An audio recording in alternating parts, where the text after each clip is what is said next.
이 조력 존엄사 법안에 대해서는 이미 많은 공감대가 확산이 돼 있다 이런 시각도 있고요. 아직은 시기상조다 이런 시각도 같이 공존하고 있는 것 같습니다. 지난 7월에 여론조사가 하나 이와 관련해서 실시된 게 있는데 한국 리서치에서 국내 성인 남녀 1,000명을 대상으로 설문조사를 해봤더니 조력 존엄사 법안에 찬성한다는 의견이 82%, 반대 의견은 18%로 나타났습니다. 그 찬성 이유를 물어봤더니 자기결정권과 품위 있는 죽음에 대한 권리가 보장돼야 한다. 또 가족에게 고통과 부담을 주고 싶지 않다는 답변이 많았고요. 반대 이유로는 생명 존중에 위배된다. 악용될 위험이 크다. 또 자기결정권을 침해한다는 답변이 많았습니다. 찬반 의견 모두 자기결정권을 이유로 꼽았다는 점도 참 특이한데요. 고현정 처장님, 네. 이 찬성비를 이렇게 높게 나왔다는 네. 게 실제 현실과 부합하다고 생각하시나요? 아, 그럼요. 지금 뭐 윤 교수님도 이제 그 조사를 해보셨는데 제가 이제 한 달에 만나는 노인분들이 한 1,000명 가량 되거든요. 근데 그분들하고 제가 이야기를 해봤어요. 해봤는데 대부분 아마 그 제가 현장에서 만난 그 어르신들은 거의 90% 이상 그 조력 존엄사 의사의 도움을 받아서 내 삶을 내 뜻대로 마감할 수 있는 이 권리가 주어져야 된다는 이야기를 많이 하시거든요. 그래서 저는 우리 사회가 이 국민들의 어떤 이런 그 욕구 이런 것들을 좀 따라가지 못하는 것 같아요. 다만 이번에 안규백 의원이 조력 존엄사법을 발의함으로 인해서 이게 첫 시발점이 아닐까라는 생각을 하고 있고요. 그래서 사람이 그런 거 있지 않아요? 뭐냐면 남의 고통을 자기의 고통처럼 느끼기가 되게 어렵거든요. 어떤 사람은 조금 다리 불편한 것 같고 그냥 뭐 아무렇지 않게 일상생활을 하지만 어떤 사람은 그게 참을 수 없는 고통일 수 있거든요. 예, 그래서 저는 서로가 다른 고통의 깊이를 체험하는 이런 사회에서는 다양한 선택지를 좀 마련해 줘야 된다 이런 생각을 합니다. 신부님 이런 여론조사 결과 어떻게 해석하십니까?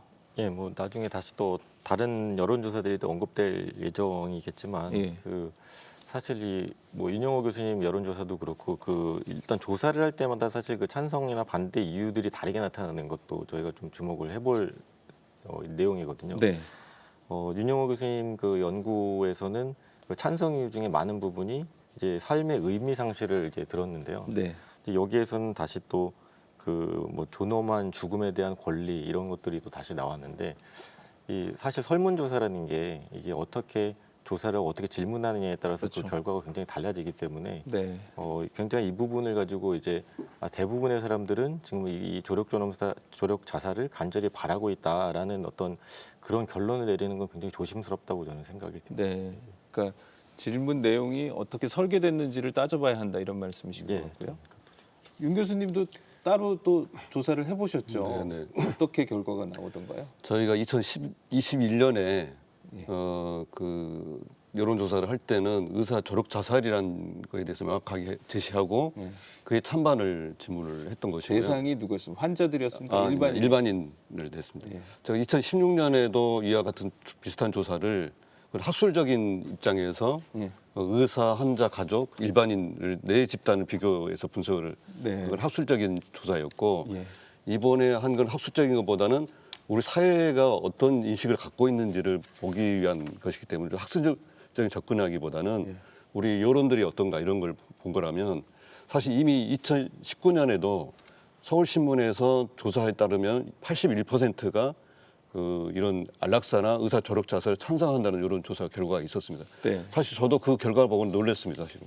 이렇게 갑자기 그 전에 했던 40%에서 약 2배로 점프를 할 정도로 이렇게 찬성이 높아졌을까에 대한 의문심을 했던 건 저도 마찬가지였는데 네. 제가 2021년에 했을 때 76%가 찬성을 했고 이번에 역시도 82%로 증가하는 걸 봐서는 어쨌든 우리 사회가 영어에 대한 문제는 있지만 이런 그 사회의 인식이 있다, 비참한 현실이 있고 그 결정하고자 하는 욕구가 있다고 하는 사실을 수용을 해야 된다는 것입니다. 네. 김 교수님 이게 시기상조라고 보십니까? 아니면은 아예 이 부분은 논의할 필요가 없다고 보십니까? 어떻게 보세요? 저는 지금 오늘 논의를 포함해서 이에 대한 합리적 여론이 형성되는 과정에 있다고 봅니다. 네. 그러니까 지금 보여주셨던 설문을 보더라도 이미 이야기했던 조력 존엄사라든가 품위 있는 죽음, 삶에 대한 자기 결정권 이런 반대하기 어려운 표현들이 들어갔을 때는 어떤 결과가 나왔다가 또 말씀하신 문구나 선택지를 달리하면 다른 해석이 될 수 있는 결과가 나오는 걸로 봐서 도입했을 때의 결과, 그다음에 호스피스나 완화의료와 같은 돌봄 정책과 같은 것을 종합적으로 논의해서 지금 합리적 여론이 만들어져야 하지 않을까 그렇게 생각합니다.